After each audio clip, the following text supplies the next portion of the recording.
এবার আমরা গিটের most important দুটা টপিক শিখব, ব্রাঞ্চ এবং মার্কস। সো ব্রাঞ্চ এবং মার্কসের ফর্মাল ডেফিনেশন দেখার আগে আমরা এক্সাম্পলের মাধ্যমে বুঝে নিই। তো আমরা যদি চিন্তা করি, বর্তমান বাংলাদেশের ট্রেন্ডিং অবস্থায় আছে কি, রয়্যাল এনফিল্ড এই বাইকটি।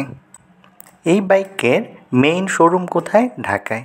ঢাকায় যে মেইন শোরুম আছে, এই মেইন শোরুমের পাশাপাশি বাংলাদেশে কিন্তু আরও অনেকগুলো এর ব্রাঞ্চ আছে। আমি যদি ধরি, রংপুরে ব্রাঞ্চ আছে, রাজশাহীতে ব্রাঞ্চ আছে, কুমিল্লায় ব্রাঞ্চ আছে, এরকম দেখা গেছে আরও অনেক জায়গায় কিন্তু ব্রাঞ্চ আছে। এখন হচ্ছে ঢাকায় দেখা গেল যে এই বাইকটা সেল হচ্ছে 3.5 লাখসে। এখন যখন এখানে আরেকটা ব্রাঞ্চ ক্রিয়েট করা হলো রংপুরের জন্য, তখন এই ব্রাঞ্চটার নাম হলো কি, রংপুর ব্রাঞ্চ। এখন রংপুর ব্রাঞ্চে দেখা গেল 5% ডিসকাউন্ট দেওয়া হলো। সো 5% যখন ডিসকাউন্ট দেওয়া হলো, তখন দেখা গেল যে না, স্বাভাবিকের তুলনায় অনেক বেশি সেল হচ্ছে বা এখানে বেনিফিটটা অনেক বেশি আসতেছে। তখন কিন্তু একটা কাজ কী করা হবে, যে এই যে এখানে যে 5% ডিসকাউন্ট রংপুরে দেওয়া আছে, এই রংপুরের ডিসকাউন্টটা কিন্তু ঢাকাতেও কিন্তু অ্যাপ্লিকেবল হবে বা অ্যাপ্লাই করা হবে বা এখানেও কম্বাইন করা হবে। তাহলে কি হলো, রংপুরের যে ডিসকাউন্টটা, এই ডিসকাউন্টটা কোথায় কম্বাইন করা হলো? ঢাকাতে, বা এটাকে কী করা হলো, মার্জ করা হলো। ওকে, এটা তো আমরা জাস্ট একটা বাইকের এক্সাম্পল দিয়ে দেখলাম। তো ডেভেলপমেন্ট সেক্টরে আমাদের এক্স্যাক্টলি কীভাবে কাজ করে ব্রাঞ্চ এবং মার্জ, এই জিনিসটা এবার আমরা দেখব। ধরেন আমরা aiquiz.org ওয়েবসাইটটা তৈরি করতে যাচ্ছি। তো এই ওয়েবসাইটটা তৈরি করার জন্য আমি থাকবো ডেভেলপার হিসেবে নোমান। এরপর আমরা ধরলাম aiquiz-এর ফাউন্ডার শাকিল ভাইয়ের নাম নিলাম, আমরা শাকিল ভাই থাকবে।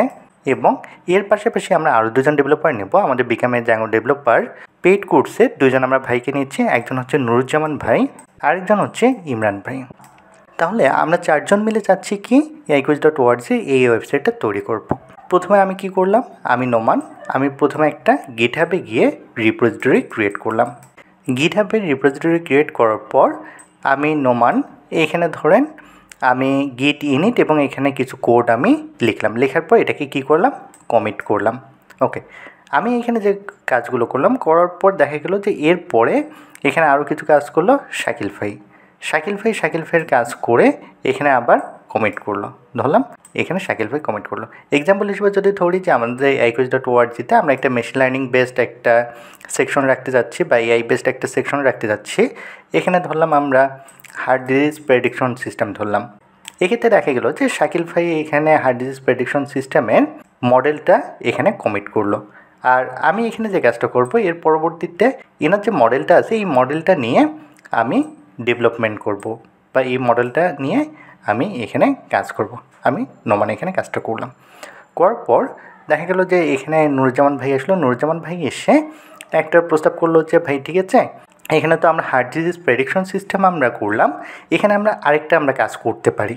আমি এবং শাকিল ভাই আমরা দুজন মিলে ডিসকাস করলাম বা আমরা এই সিদ্ধান্তে উপনীত হলাম, যেহেতু এই প্রজেক্টটা অলরেডি আমাদের ডেভেলপমেন্ট সেক্টরে চলে গেছে, তাহলে এখানে যদি কোনো কারণে নুরুজ্জামান ভাই এনার কনসেপ্টে অ্যাপ্লাই করতে না পারে বা আমাদের কোডটা যদি ভেঙে ফেলে, তাহলে তো আমাদের ফুল জিনিসটাই নষ্ট হয়ে যাবে।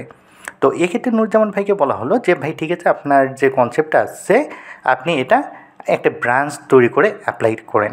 তো এক্ষেত্রে দেখা গেল যে নুরুজ্জামান ভাই এখানে করবে কি, এই জায়গা পর্যন্ত আমি এবং শাকিল ভাই মিলে যে কাজগুলো করছি, এ একটা কপি তৈরি করবে। কপি তৈরি করে এখানে একটা ব্রাঞ্চ তৈরি করলো।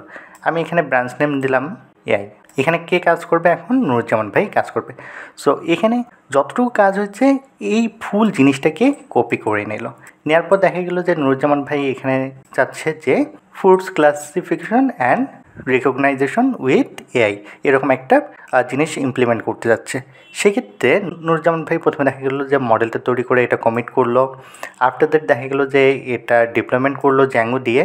করার পর ইনি দেখতেছে পারফেক্টলি সব কিছু কাজ করতেছে। এবং ইনি যখন এই যে এখানে এই কাজটা করতেছিল, তখন দেখা গেল যে আমি কন্ট্যাক্ট পেজের কাজ করলাম। তারপর দেখা গেলো যে শাকিল ভাই এখানে ব্লগ পেজের কাজ করলো। তার মানে আমাদের কিন্তু কাজটা কিন্তু এখানে থেমে নাই, আমাদের কাজটা কিন্তু কন্টিনিউয়াসলি কিন্তু চলতেছে, আমরা তিনজনেই কাজ করতেছি। তো নুরুজ্জামান ভাইয়ের কাজ যখন শেষ হয়ে গেল তখন নুরুজ্জামান ভাই ইনফর্ম করলো যে ভাই আমার কাজটা শেষ হয়ে গেছে। তখন এনার যে কোডটা আছে এই কোডটা ইনি কী করলো, পুশ করলো। ইনি যখন পুশ করলো এই কোডটা আমি পুল করে নিলাম। পুল করে নিয়ে আমি দেখলাম যে না, প্রপারলি তো এটা কাজ করতেছে। আমাদের Aquis.org-এর যে ওয়েবসাইটটা আছে এখানে কোনো ইরোর দিচ্ছে না বা কোনো প্রবলেম হচ্ছে না, বাট প্রপারলি এটা কাজ করতেছে। তখন আমি কি করলাম, আমাদের যে কাজটুকু আছে বা এই যে এখানে আমি কন্ট্যাক্ট পেজ, শাকিল ভাই ব্লগ পেজে কাজ করলো, কন্ট্যাক্ট পেজ, ব্লগ পোস্ট এই অংশটুকুর কাজও কিন্তু আমরা হারাতে চাচ্ছি না। আমরা যেহেতু হারাতে চাচ্ছি না, তাহলে আমরা এখানে যে কাজটা করব, এখানে নুরুজ্জামান ভাইয়ের কোডটা এবং আমাদের যে কাজটা আছে এই দুটো মিলে আমরা এখানে কি করব, মার্জ করব। তাহলে আমরা যখন এখানে এটা মার্জ করতেছি, দ্যাট মিনস আমরা কম্বাইন করতেছি, তখন দেখা গেলো নুরুজ্জামান ভাইয়ের কাজটাও এখানে থাকলো, আবার আমাদের যে কাজটা আছে সেটাও কিন্তু থাকলো। এখন দেখা যাচ্ছে যে এখানে ইমরান ভাই বলল যে ভাই আমি এখানে যাচ্ছি যে কোর্স পেজটা নিয়ে আমি আরও কাজ করতে যাচ্ছি। সেই ক্ষেত্রে কী হবে, ইমরান ভাই আরেকটা ব্রাঞ্চ তৈরি করলো, আমরা এখানে ব্রাঞ্চের নাম দিলাম যে ইমরান। এখন ইমরান ভাই দেখা গেলো যে এখানে এনার যে কাজগুলো করার দরকার ইনি সেগুলো করলো। এখন কোনো কারণে এসে দেখা গেলো যে এনার এখানে ভুল হচ্ছে বা ইরোর ইনি কোনোভাবে সলভ করতে পারছে না। সেক্ষেত্রে কিন্তু আমরা চাইলে এই ব্রাঞ্চটা কিন্তু আমরা ডিলিট করতে পারি। এই ব্রাঞ্চটা যদি ডিলিট করা হয় তাহলে কিন্তু আমাদের মেইন ব্রাঞ্চে কোনো ইফেক্ট পড়বে না।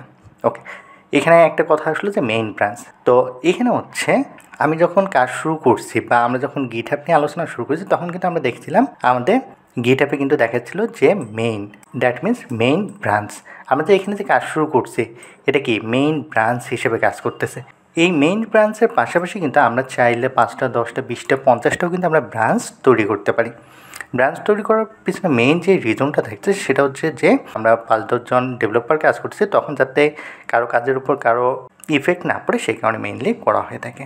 তো এই জিনিসটা এক্সাম্পল হিসেবে যদি আমি দেই, ধরেন এখানে Aquis.org আমি এখানে হোম পেজ নিলাম, কন্ট্যাক্ট পেজ নিলাম অ্যান্ড ব্লগ পেজ আমি নিলাম। এখন হচ্ছে এটাকে ধরলাম আমি মেইন ব্রাঞ্চ। এখন হচ্ছে এটা মেইন ব্রাঞ্চ, এরপর আমি আরেকটা ব্রাঞ্চ তৈরি করতে যাচ্ছি, এটার নাম দিলাম ধরেন এই ব্রাঞ্চ। এখন আমি যখন একটা ব্রাঞ্চ তৈরি করতে চাই তখন এখানে যে জিনিসটা হবে সেটা হচ্ছে এখানে যে আমার 3টা পেজ আছে, হোম, কন্ট্যাক্ট, ব্লগ, এই 3টা পেজেরই কিন্তু একটা কপি তৈরি হয়ে যাবে। এখন হচ্ছে আমি চাইলে এই ব্রাঞ্চে এসে আমি কোনো কিছু মডিফাই, ডিলেট বা যা খুশি তা কিন্তু করতে পারবো। এখন যদি এখানে আমার যে মডিফিকেশন বা কোনো ফাইল অ্যাড করা, ডিলিট করা যা কিছু প্রয়োজন সেগুলো যদি সব কিছু ঠিকঠাক হয় তাহলে আমি দেখা যাবে এই জিনিসটা আমার কি মেইন ব্রাঞ্চে কিন্তু আমি মার্জ করতে পারবো। আবার যদি দেখা যায় যে এখানে প্রপারলি হচ্ছে না সেক্ষেত্রে আমি দেখা যাবে যে এটা ডিলিট করে দেবো। এখন দেখা যাবে যে এখানে আরেকটা জিনিস মজার বিষয় থাকে, সেটা হচ্ছে যে আমি যে এখানে 2টা ব্রাঞ্চ তৈরি করলাম, এখানে আমি চাইলে মাল্টিপল ব্রাঞ্চও তৈরি করতে পারবো। সো এখানে এই যে আমার কয়টা ফাইল আছে, 3টা ফাইল আছে। আমি এই 3টা ফাইলের পাশাপাশি আরেকটা ফাইল যদি আমি এখানে অ্যাড করি কোর্স, তার মানে এখানে কয়টা হলো, 4টা পেজ হলো। এখন হচ্ছে আমি যখন এই ব্রাঞ্চে আসবো তখন কিন্তু দেখা যাবে যে আমি এই 4টা পেজেই কিন্তু আমি দেখতে পাবো। আবার যখন আমি সুইচ করে মেইন ব্রাঞ্চে যখন আসবো তখন কিন্তু আমি এই 3টা পেজে কিন্তু আমি দেখতে পাবো। তাহলে দেখেন আমার কত বেশি এখানে বেনিফিট আসতেছে বা আমার মেইন প্রজেক্টে ইফেক্ট পড়ার কোনো সম্ভাবনাই এখানে থাকতেছে না। তাহলে আমরা যদি ফর্মাল ডেফিনেশন দেখি, ফর্মাল ডেফিনেশনে আমাদের বলা আছে যে ব্রাঞ্চ হচ্ছে কি সেপারেট লাইন ডেভেলপমেন্ট ইন গিট। আমরা যে জিনিসটা এতক্ষণ এক্সাম্পলের মাধ্যমে বোঝার চেষ্টা করলাম। আর মার্জ কি, মার্জ হচ্ছে combining changes from one branch into another. মানে আমরা যে ব্রাঞ্চগুলোতে যে চেঞ্জ করতেছি, ব্রাঞ্চগুলোতে চেঞ্জ করার পর আমরা যে কম্বাইন করছি এই জিনিসটা, এক্সাম্পল হিসেবে যদি ধরি এখানে নুরুজ্জামান ভাই যে চেঞ্জ করছে সেটা আমরা এখানে কম্বাইন করছি, ইমরান ভাই এখানে যে চেঞ্জ করলো ইমরান ভাইয়ের চেঞ্জগুলো আমরা এখানে কম্বাইন করছি, এবং আমি নোমান এবং শাকিল ভাইয়ের যে চেঞ্জগুলো আছে সবগুলো আমরা কী করছি এখানে কম্বাইন করছি। এই জিনিসটাই হচ্ছে মার্জ। তো আশা করি আপনাদের আর ব্রাঞ্চ এবং মার্জ নিয়ে কোনো কনফিউশন থাকার কথা না।